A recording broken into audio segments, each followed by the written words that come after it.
Hare Krishna. Saludos, buenos días, bienvenidos. Hoy estamos en jueves 30 de diciembre. Jueves 30 y vamos a dar inicio hoy al capítulo 14. Un primer canto que tiene 19 capítulos. Nosotros estamos entrando hoy al capítulo 14, titulado La desaparición del Señor Krishna. Es una sección de este primer canto que contiene mucho drama, muy emotivo. Vamos a encontrar principalmente a Arjuna, los personajes principales, los protagonistas en este capítulo son Arjuna y Yudhishthira, y vamos a encontrar a un Arjuna bastante golpeado por la noticia de que Krishna ha partido, por la desaparición de Krishna, como es el mismo nombre del capítulo. Y creo que puedo mencionar algo de los próximos 5 capítulos, luego de hablarnos y reportarnos de cómo fue la desaparición de Krishna. Si bien es verdad, no entra en muchos detalles, este capítulo no entra en detalles tan precisos. Más adelante se menciona nuevamente el asunto de la desaparición de Krishna de manera más detallada, pero aquí es una descripción general.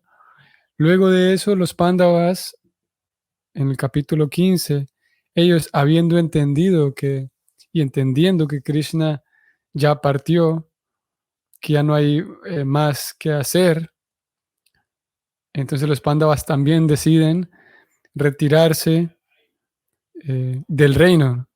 Aquí su retiro hace referencia a retirarse de los asuntos sociales y administrativos y familiares incluso. Y ellos deciden hacer lo mismo que hizo Dhritarashtra, que lo vimos a Dhritarashtra en este capítulo 13 anterior. Él decide irse al bosque a meditar, a sus actividades yógicas. Los Pándavas deciden hacer lo mismo, ya que era una práctica común en aquella sociedad de antaño, que se entendía, era lo normal de la vida, que llegado a cierta edad, llegado a cierto tiempo, las personas, generalmente lo hacían los hombres se iban a terminar sus últimos días en compañía de los sabios y los santos que vivían en el bosque. En los ashramas, ustedes recuerdan que leímos de los ashramas, aquellos lugares de refugio en los cuales vivían los santos, también recibían eventualmente la visita de nuevos miembros, podemos decir, de esa orden social. Era una orden renunciada. Y los Pándavas hacen eso oportunamente porque ellos no esperan a que les llegue la vejez. No es que, como en el caso de Dhritarashtra, que las circunstancias lo obligaron a salir corriendo del palacio. En el caso de los Pándavas, saben aprovechar el momento y saben cuándo es el momento apropiado para hacerlo, y lo hacen, parten hacia el bosque sin esperar a que la vejez los empuje a ello. Eso vamos a verlo en el 15 y en el 16, ya que Pariksit quedó solo, podemos decir así, ya que sus abuelos, los Pándavas, ya no están. Ahora él es oficialmente el emperador. Describe aquí el Bhagavatam, vamos a encontrar la afirmación de cómo, habiendo partido Krishna, inicia la era de Kali. Se marca desde ese entonces. Krishna parte y en ese momento inicia la era de Kali. Y entonces se describe aquí como Pariksit, que era el rey en ese momento, cómo él recibe ese nueva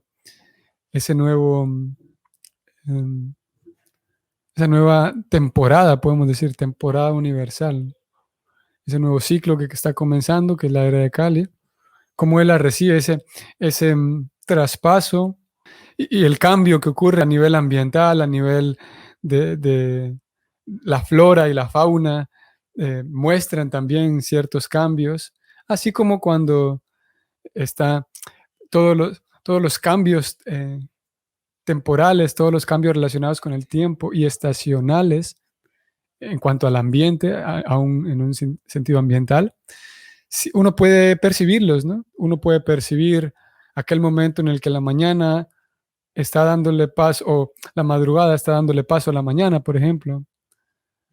Uno puede percibir aquel momento en el que la tarde le da paso a la noche. Si uno está un poco más atento en ese momento, ¿no? Si uno está ocupado en otras cosas, trabajando o discutiendo con alguien o durmiendo o comiendo, cualquier otra cosa que me exija mi atención, posiblemente llegue el momento, como generalmente o como ocurre, llega el momento en el que me doy cuenta que oscureció, me doy cuenta que ya salió el sol. Pero esos momentos de transición se pueden observar. Similarmente, uno puede observar la entrada de la primavera, la entrada del verano, como en Panamá, que en estos días aparentemente es la entrada del verano, según mis amigos panameños con quienes convivo, se percatan de que el verano no llega y parece que sí, parece que no. Y ellos lo reconocen porque, repito, en el ambiente hay eh, cierto comportamiento ambiental, sí, ambiental que le permite al observador darse cuenta que está comenzando el verano o no. Similarmente, voy de vuelta aquí al capítulo 16, el cambio de estaciones, vamos a decirlo así.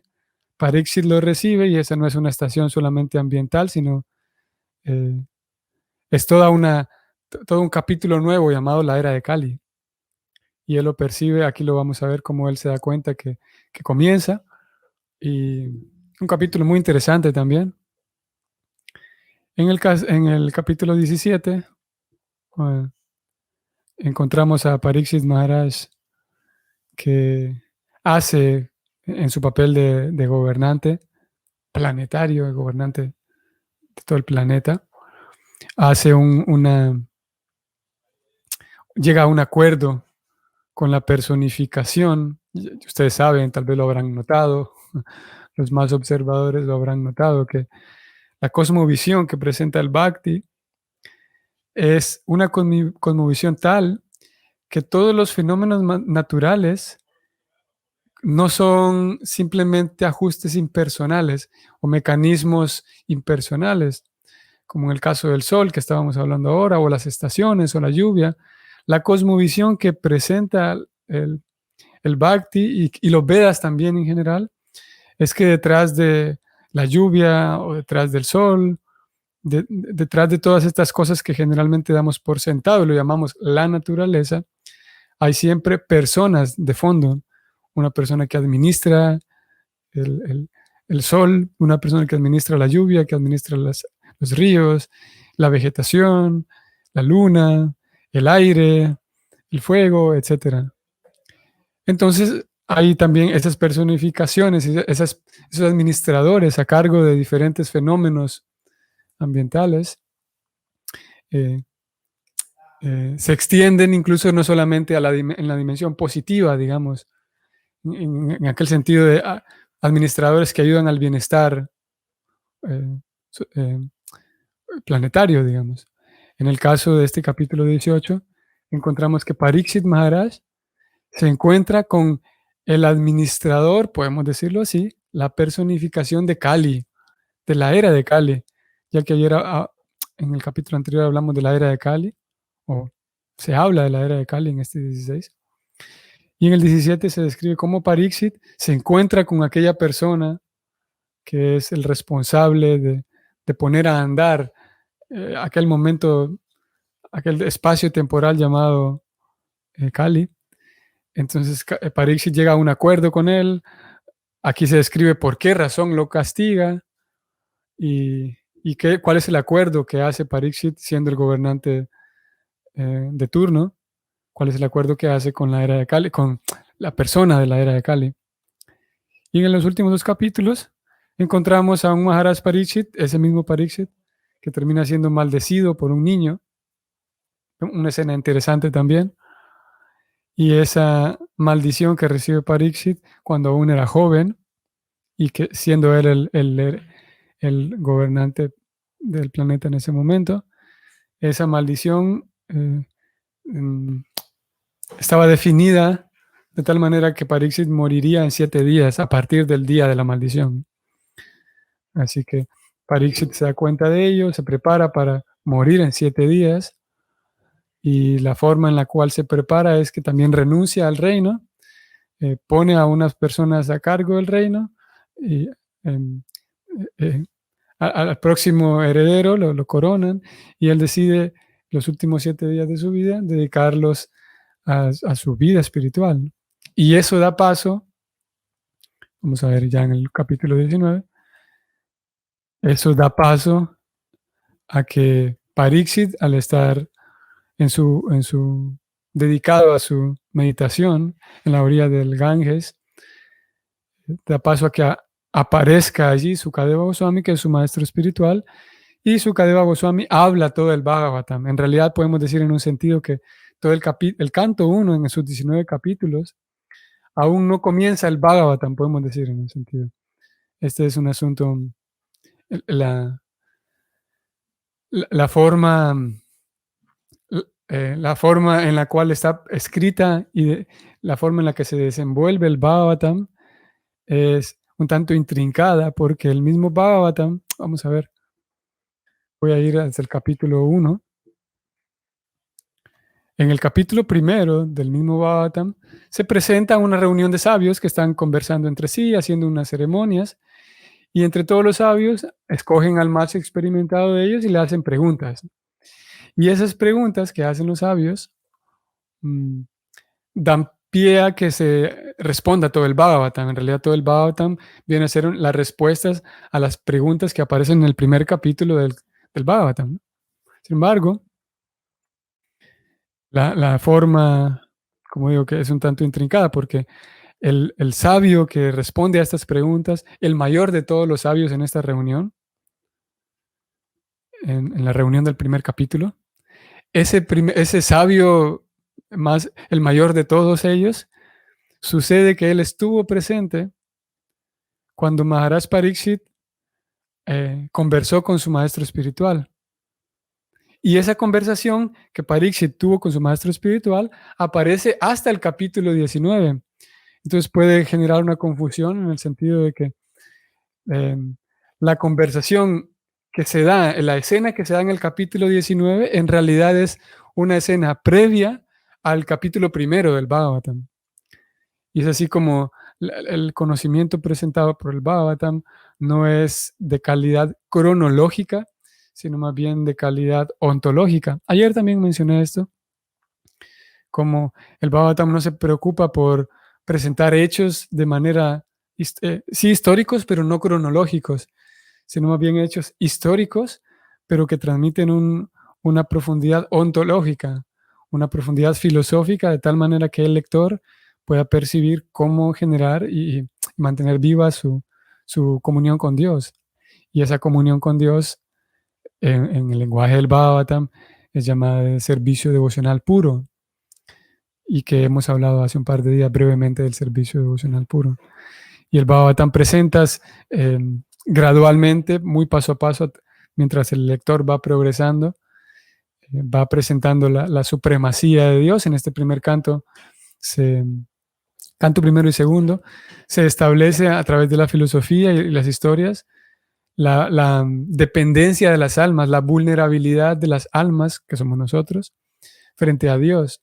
Y va estableciendo gradualmente, en este canto primero y segundo, cómo no hay otra. Si alguien realmente quiere eh, progresar en la iluminación espiritual, si alguien realmente está dispuesto a adentrarse en los temas de Dios, lo primero que necesita es reconocer que Dios es la persona suprema.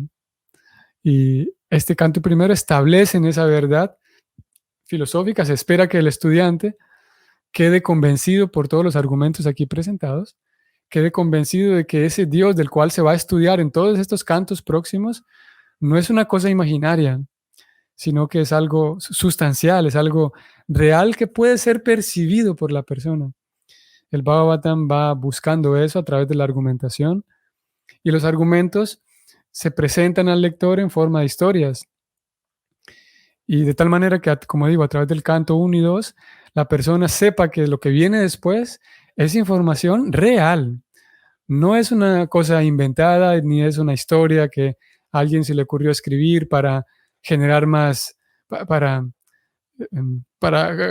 por su proselitismo, sino que busca el Bhagavatam, como digo, establecer de que esa realidad que es llamada de Dios, es la realidad absoluta, la verdad suprema, es eso, es real, y no solamente que es real, sino que esta experiencia actual que hoy tenemos de cosas, de nombres, cosas y experiencias materiales, es únicamente un reflejo de esa otra realidad espiritual existente y llena de bienaventuranza. De tal manera que el lector, como digo, va progresando sabiendo que lo que va a leer y que lo que está leyendo es algo serio y profundo. Entonces, volviendo aquí al, al- al- el enredo que puede causar eh, el orden la ausencia de orden cronológico en el Bhagavatam es que, de vuelta, lo reitero, los sabios preguntan a Shaunaka, es el nombre de él. Shaunaka estaba aquí con todos los sabios en el capítulo 1, le hacen todas las preguntas y él comienza a responder desde el capítulo 2. Ya él toma la palabra y ya habla, ¿no? Sin embargo, en todas sus respuestas llega un momento, Shaunaka es el que está narrando todo esto, ¿no? Narra todos los capítulos y Shaunaka llega a un momento, que es el capítulo 19, en el que narra un evento ocurrido antes. Y ese evento es que la conversación entre Sukadeva, que es el maestro espiritual de Pariksit Maharaj, esa conversación se dio a punto de morir, estaba Pariksit, y Pariksit preguntó por Krishna y hizo otras preguntas. Entonces Sukadeva Goswami habla ahora sí el Bhagavatam. Desde el canto 2 podemos decir que comienza ahora sí el Bhagavatam. Y si bien es verdad, el Bhagavatam comienza desde el canto primero, en su capítulo primero, ¿no? Así que vamos a entrar al capítulo 14, la desaparición de Krishna. Saludos, Flor de Loto. Voy a quitar la pantalla un momento. Gracias. Saludos igualmente a usted. Saludos a los devotos de Chile también. Creo que hay más devotos de Chile. Bueno, de hecho hay más devotos de Chile. No sé si en este momento, pero en algunas ocasiones participan otros devotos de Chile. Gracias también. Feliz día de Kadasi. Sí, muchas gracias igualmente. En algunos lugares supe que el día de Kadasi fue ayer, como México y Brasil, por ejemplo. Pienso que tal vez otros lugares igual. Nosotros en Panamá estamos observando Kadasi hoy. Pienso que, bueno, veo que en Chile también. Saludos y gracias, Lord del Loto. Vamos a encontrar aquí en este capítulo 44 versos que hoy no los vamos a leer debido a que si los leemos vamos a terminar fuera de la hora, fuera de tiempo. Sin embargo, podemos dar una sinopsis. Pariksit Maharaj, habiendo partido su tío Dhritarashtra, que esa página la cerramos ayer, su tío Dhritarashtra partió, el reino estaba andando bien, los Pandavas estaban rigiendo bien, principalmente Yudhishthira, que estaba al frente, a la cabeza, y él le pide a su hermano Arjuna que vaya a Dwaraka, el lugar donde vive Krishna, y que le pregunte a Krishna cuál es el plan, qué sigue, ya que eso es lo normal de la dinámica de la vida, digamos, que se cierra un ciclo y lo normal es preguntar, ¿qué sigue? Entonces Yudhishthira preguntó eso, ya que ahora todo está andando bien, pues ¿cuál es el siguiente plan? Arjuna se dirige hasta Dwaraka y llega a una Dwaraka en donde se da cuenta que Krishna ya no está. Krishna simplemente ya no está. La partida de Krishna era un hecho. Y Arjuna se queda por allá algún tiempo en Dwaraka. Este capítulo no describe las actividades de Arjuna en Dwaraka, pero sí describe lo que pasó ese tiempo y que se describe que fueron algunos meses que Arjuna estuvo ausente y no volvía, no regresaba con noticias para Yudhishthira. Yudhishthira comenzó a reflexionar por qué razón será que Arjuna no vuelve, por qué Arjuna no demora tanto. Entonces se dio cuenta Yudhishthira, y aquí se describe qué cosas en particular eh, eh, observaba Yudhishthira, que le hacían a él concluir que sí, parece ser que la era de Kali está a punto de comenzar, o más especialmente, parece ser que Krishna ya partió. Y vamos a leer aquí cómo Yudhishthira empieza a observar ciertos cambios, como les decía, ambientales, en la fauna y en la flora. Se da cuenta que hay algo que no, como que ya se rompió cierto patrón. Hay una cierta cantidad como de desarmonía y desorden que todo el tiempo había sido natural y había sido la constante hasta ese momento. Y Yudhishthira comienza a observar en ausencia de Arjuna, él pensando en Arjuna y también a la expectativa de cuál es la siguiente misión que Krishna nos va a dar. Él estaba en ese momento como de transición y se percata de ello, se percata de que hay ciertas cosas ambientales que no están andando bien. Y entonces él concluye que algo no tan grato se avecina, ¿no? Y comienza, como dije, a pensar en qué le habrá ocurrido a Arjuna. Arjuna eventualmente vuelve y se encuentra con su hermano. Yudhishthira ve llegar a Arjuna, ve a lo lejos llegar el carruaje de Arjuna, seguramente con novedades. Arjuna llega al palacio, entra, desciende de su carruaje y Yudhishthira lo ve llegar tan, tan, ustedes saben, como cuando encontramos a una persona que se le nota que ha estado tal vez llorando o que está triste o que tiene alguna preocupación grande en su cabeza. El semblante mismo de Arjuna era diferente. Yudhishthira lo ve y sabe, el hombre viene hasta pálido. Y lo que pasa es que Arjuna ya viene todo el duelo primero la noticia que él recibió en Dwaraka, asimilar el hecho allá en Dwaraka, todo el trayecto de regreso, todo eso, en todo ese tiempo él venía digiriendo y atravesando ese duelo y esa eh, consternación, podemos decir.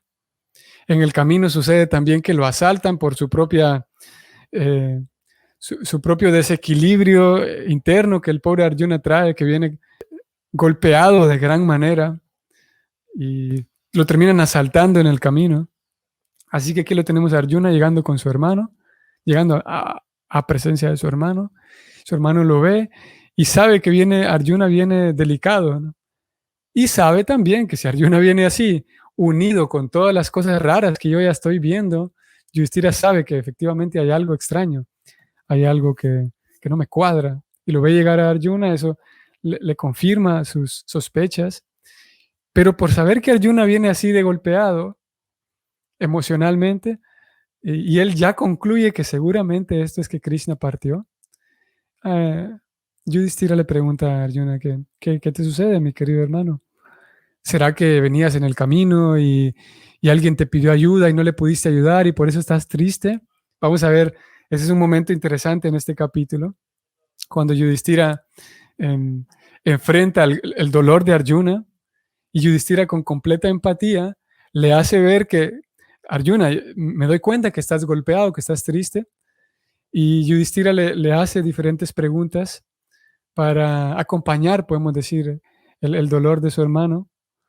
Y las preguntas que le hace son muy interesantes, revelan tienen un color muy ético y revelan también un nivel de ética muy interesante que ellos dos compartían, o que aquella sociedad también mantenía vivo. Yudhishthira le pregunta, ¿será acaso, Arjuna, que tal vez alguien en el camino te invitó a su casa, te invitaron a comer y tú fuiste irreverente con las personas de esa casa? Porque esa es la etiqueta que uno debe respetar a las personas cuando uno le invita. ¿Será que por esa irreverencia que cometiste hacia alguien, tú vienes así triste, arrepentido? ¿Será que alguna persona mayor en el camino te pidió ayuda y tú no pudiste ayudarle? Porque a los mayores siempre hay que ayudarles. Y Yudhishthira hace muchas preguntas, como digo, de color ético y moral. Y al final, Yudhishthira termina preguntando, ¿o será que, la última pregunta que él hace, ¿o será que vienes triste porque nuestro primo Krishna ya no está? Y cuando veamos esos textos, vamos a ver al pobre Arjuna que imaginemos, él ya viene meditando en todo eso, tragando el trago amargo de que su amigo y su primo ya no está. Y Yudhishthira le pregunta eso, como última pregunta le interroga acerca de ello. Yudhishthira, Arjuna está con las lágrimas de fuera, como digo, muy golpeado. Y después la última parte del capítulo en realidad son estas preguntas de Yudhishthira, y él termina el último texto del capítulo, el texto 44, eh, termina Yudhishthira con su gran pregunta, y su gran pregunta es esta: ¿será Arjuna que vienes triste porque nuestro querido amigo Krishna se fue? Y ahí termina el capítulo, como digo, con mucho drama, porque nos deja a la expectativa de qué está pasando con Arjuna. Cuando le tocan el tema de Krishna, Arjuna nuevamente se ve golpeado por la emoción. Sin embargo, el capítulo nos lo cierran allí y tenemos que esperar hasta el capítulo siguiente para ver cuál es la reacción de Arjuna. Y el capítulo 15 comienza Arjuna a responder. El Arjuna afligido comienza a responder, y la reflexión que Arjuna tiene, la reflexión que Arjuna tuvo en todo el camino, que la comparte con Yudhishthira, es muy, muy interesante también. Y eso se llegará ya en el capítulo 15. De momento, como digo, el capítulo termina allí. Yudhishthira recibiendo al acongojado y triste y abatido Arjuna y haciéndole estas preguntas. Christopher, te agradezco y aprecio en lo profundo estos que haces diariamente, Haribol, amigo. Hare Krishna, Christopher, te agradezco igualmente por compartir tus palabras de apreciación, y me quedo contento de saber que puede ser útil e inspirador para otros, puede ser inspirador y útil para ti. Así que de mi parte es con mucho gusto. Y me quedo contento, es satisfactorio para mí saber que puede ser útil para otros. Y sí, gracias también igualmente, Christopher. Así que cerramos aquí. Mañana entonces sí nos sentamos y vamos a leer el capítulo entero, que mañana sería viernes. Y a partir del lunes ya nos adentramos en el primero de los textos. Dice Flor de Loto, Haribol, gracias, que tenga un buen año. Qué buenos deseos. Muchas gracias, Flor de Loto. Yo espero también eso para mí y para usted también, para todos. Que sea un año con completa lucidez, con más capacidad de servir a Krishna, de amar a Krishna, con más inteligencia para saber Krishna, cómo aplico todo esto a mi vida. Que sea un muy buen año. Ok, saludos a todos, Hare Krishna, y que tengan un bonito jueves. Haribol.